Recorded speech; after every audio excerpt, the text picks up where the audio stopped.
I had always been a bit of a thrill seeker, but I never thought my curiosity would lead me to the depths of an abandoned military bunker in the middle of nowhere. My life had been a series of dead-end jobs and long, lonely road trips in search of adventure. Anything to fill the emptiness. So when I heard rumors about the old bunker, supposedly left untouched since a mysterious military project had been shut down decades ago, I couldn't resist. There were stories, of course, wild tales of strange creatures, experiments gone wrong, and entire teams of soldiers vanishing into thin air. But rumors are just that, rumors. I packed my truck, loaded up with some camping supplies, flashlights, and enough food for a few days. It wasn't that far from where I was living at the time, a few hours' drive into the desert, miles away from any town or sign of civilization. The isolation was perfect, exactly what I needed to clear my head. As I approached the entrance to the bunker, the sun was beginning to set behind the distant mountains, casting long shadows across the barren landscape. The entrance was surprisingly well preserved. A large steel door, slightly ajar, as if waiting for me to step inside. It felt like the place had been untouched for years, maybe even decades. With a deep breath, I pushed the door open and stepped into the cold, dark interior. The air was stale, thick with dust, and the smell of something I couldn't quite place, something metallic and unsettling. I clicked on my flashlight, its beam cutting through the darkness. The narrow hallway stretched on ahead of me, lined with old, rusted pipes and cracked concrete walls. Every footstep echoed, a reminder that I was utterly alone, or so I thought. I hadn't been inside for more than 10 minutes when I found it. The list. It was lying on a small metal table near the entrance, an old yellowed piece of paper with writing scrawled in faded ink. At first, I thought it was just an old memo, some military instructions that had been forgotten. But as I read the words, a chill ran down my spine. It was a list of rules. 1. Always stay silent after dusk. 2. Avoid eye contact with reflections. 3. Never let the creatures smell blood. 4. Only travel in lighted areas after midnight. 5. Do not enter the red-lit rooms. 6. Stay away from the air vents.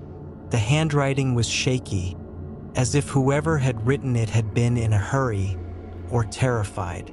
I almost laughed at first, thinking it was some kind of sick joke left behind by another explorer or maybe a disgruntled soldier. But the further I walked, the more I realized how deadly serious the rules were.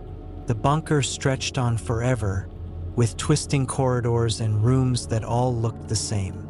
It didn't take long for me to get lost. The deeper I ventured, the more oppressive the air became, and the darker the halls seemed to grow, even though my flashlight was on full power. Time passed strangely down there. Minutes felt like hours, and I had no sense of direction. The first night came quicker than I expected. I found an old, empty control room and decided it would be the best place to set up camp. As the sun dipped below the horizon, a creeping dread settled in my gut.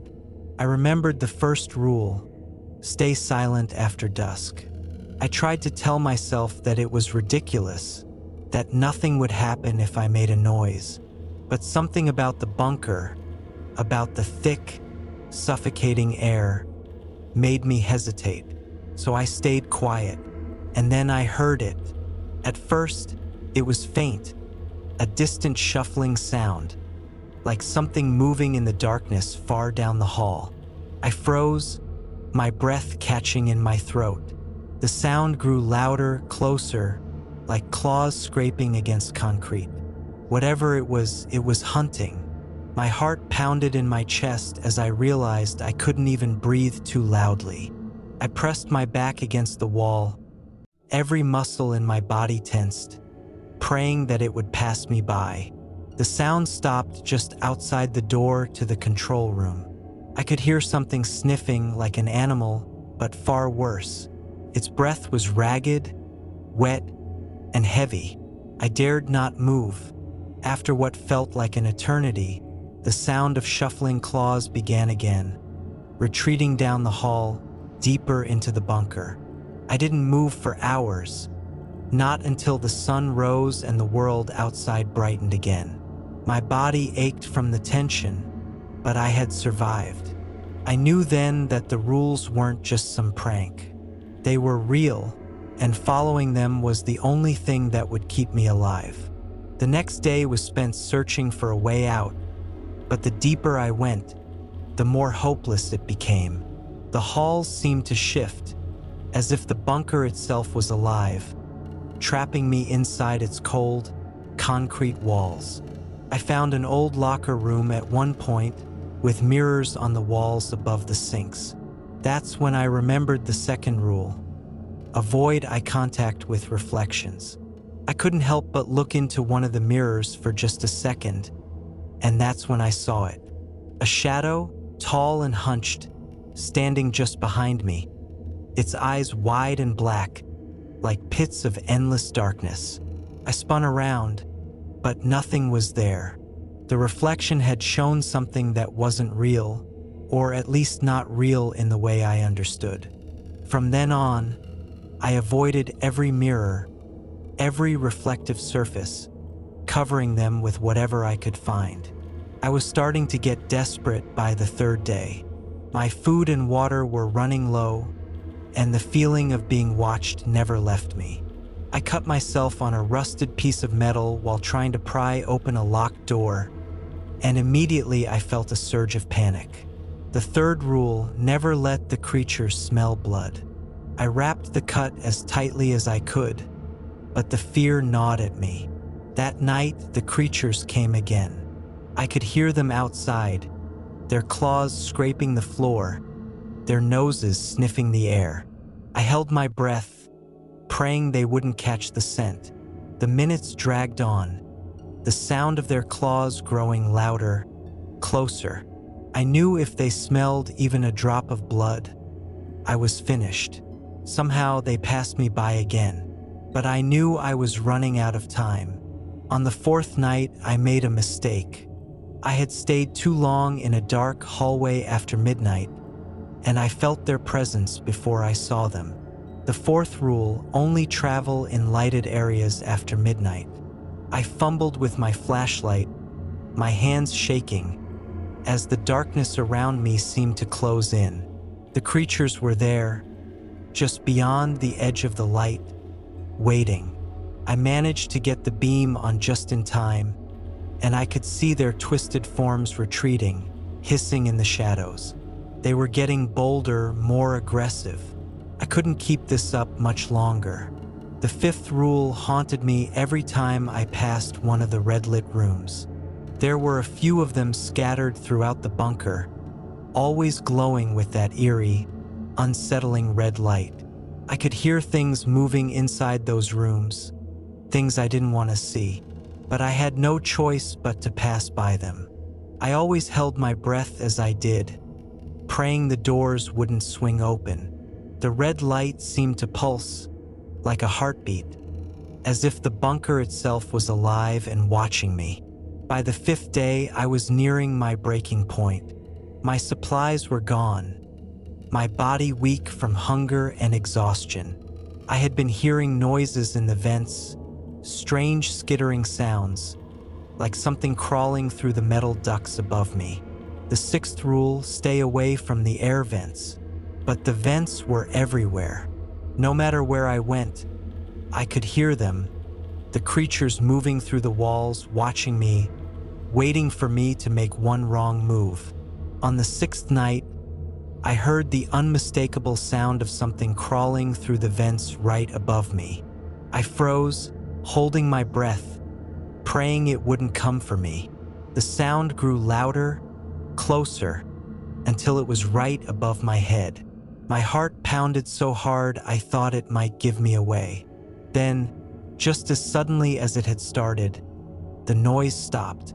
I was safe, for now, but I knew my time was running out. The creatures were getting more aggressive, more daring, and I was running out of places to hide. The bunker had become a maze of terror, and I was its prey. Every step I took, every sound I made, could be my last. And the rules were the only thing keeping me alive. But how much longer could I follow them? How much longer before I made a fatal mistake? The creatures were patient, and they knew I was weakening. I had to find a way out. But the deeper I went, the more the bunker seemed to close in around me, trapping me in its cold, dark embrace. I sat there for what felt like hours, my back pressed against the cold concrete wall, trying to calm the relentless pounding of my heart. The dim beam of my flashlight flickered slightly as I adjusted it on the floor next to me, its weak light casting long shadows that seemed to twitch and shift in the corners of my vision. My breathing was shallow, each breath deliberate and quiet, like I was trying to control every inch of my body so I wouldn't make a sound. The air vent above me was still, but I couldn't shake the feeling that whatever had been crawling inside it earlier was still close, waiting for me to make a mistake. I stared at the small slit in the wall, imagining those creatures with their twisted forms and ravenous eyes, just waiting for me to slip up. I had to be careful, but the exhaustion was making it harder and harder to focus. My legs were sore from crouching in the same position for so long, but I didn't dare move too quickly. I slowly shifted my weight, wincing as the bones in my knees cracked softly. My stomach was a hollow pit, growling quietly, but I ignored the hunger. The food I had brought with me was long gone, and water was running low too. I reached for my water bottle, carefully unscrewing the cap, trying not to make even the slightest noise. The dry, stale air in the bunker had left my throat parched, and each sip felt like it barely made a difference. I screwed the cap back on, my movements slow and deliberate, every noise magnified in the silence. The bunker was oppressive in its stillness, the kind that gets under your skin and makes you feel like you're being watched from every shadow. My mind raced as I thought about the rules, going over them in my head again and again to make sure I didn't forget a single one. I had already gotten too close to breaking several of them, and I couldn't afford to slip up now, not with the creatures getting bolder. I sat there, thinking back to when I first found that list of rules. How ridiculous it had seemed at the time, how I had almost crumpled it up and tossed it aside. But that was before I realized the truth, before I heard them in the darkness, before I felt their presence lurking just out of sight. I was lucky I'd followed the first rule that night, staying silent after dusk. Otherwise, I probably wouldn't be here now. The shuffling sound of their claws on the floor, their breath, that wet, ragged sound. I could still hear it in my head, the way they had stopped just outside the door, sniffing the air, searching for me. My throat tightened at the memory, my pulse quickening, but I forced myself to stay calm. I had to keep my wits about me if I was going to make it through this. I wasn't going to die down here, not like this. I clicked the button on my watch to check the time. Just past 11 p.m. The darkness outside had fully settled in, and the faint hum of distant machinery told me the bunker was still active, in some ways at least. I knew I couldn't stay in the control room much longer, not with the creatures getting more aggressive each night. I needed to move, but the thought of leaving the small safety of this room filled me with dread. Still, staying put wasn't an option. I reached for my backpack, slowly pulling it toward me, careful not to scrape it against the floor. I checked inside. What little supplies I had left were neatly packed, but there wasn't much. A few batteries, a couple of empty granola bar wrappers, and my dwindling water supply. It would have to do. I grabbed my flashlight and stood up, my legs shaky from sitting for so long. My muscles ached as I stretched, the cold air biting at my skin. The control room was quiet, the only sound the faint hum of the old, rusted equipment that hadn't worked in decades. The walls were lined with cracked monitors and dead computers, relics of whatever experiments had been conducted here long before I arrived. I shuddered to think what they might have been working on. Slowly, I moved toward the door, my hand gripping the flashlight tightly. I paused before stepping into the hallway, listening. There was nothing, no sound of movement, no shuffling claws. I took a deep breath and stepped out, careful to keep my steps light and quiet. The hallways were long, narrow, and winding, with so many twists and turns that I had long since lost my sense of direction. I wasn't even sure if I was heading deeper into the bunker or back toward the entrance. Every corner felt like a gamble, like the creatures could be waiting just around the bend. I kept my flashlight trained ahead of me, scanning the walls for anything reflective, remembering the second rule about avoiding eye contact with reflections. I hadn't seen any mirrors since that first day, but puddles of water occasionally pooled on the floor from old leaks in the ceiling. I was careful to avoid them, keeping my eyes forward. The last thing I needed was to see one of those things in a reflection and have it track me. My pace was slow, deliberate, each step more cautious than the last. The bunker's oppressive silence pressed down on me like a weight, making every sound feel magnified, every shuffle of my feet echoing in my ears. I thought about the rules again, how each one seemed more terrifying than the last. The one about blood haunted me the most. The cut on my hand, though small, had been a near disaster. I could still hear the creatures from that night, sniffing the air, getting closer. I had managed to stop the bleeding in time, but the panic of that moment still clung to me. I had to be careful not to get injured again, not down here. The flashlight flickered, and my heart leaped into my throat. I smacked it lightly, and the beam steadied. I cursed under my breath, realizing I would need to change the batteries soon. But not now. Now I had to keep moving. I made my way down a long corridor that seemed to stretch on forever, the walls lined with rusted pipes and broken wiring. The air smelled damp and stale, and there was an unsettling coldness that made my skin prickle. My footfalls were soft, barely making a sound as I moved forward. Up ahead, I saw something strange, a faint red glow coming from a door at the end of the hallway.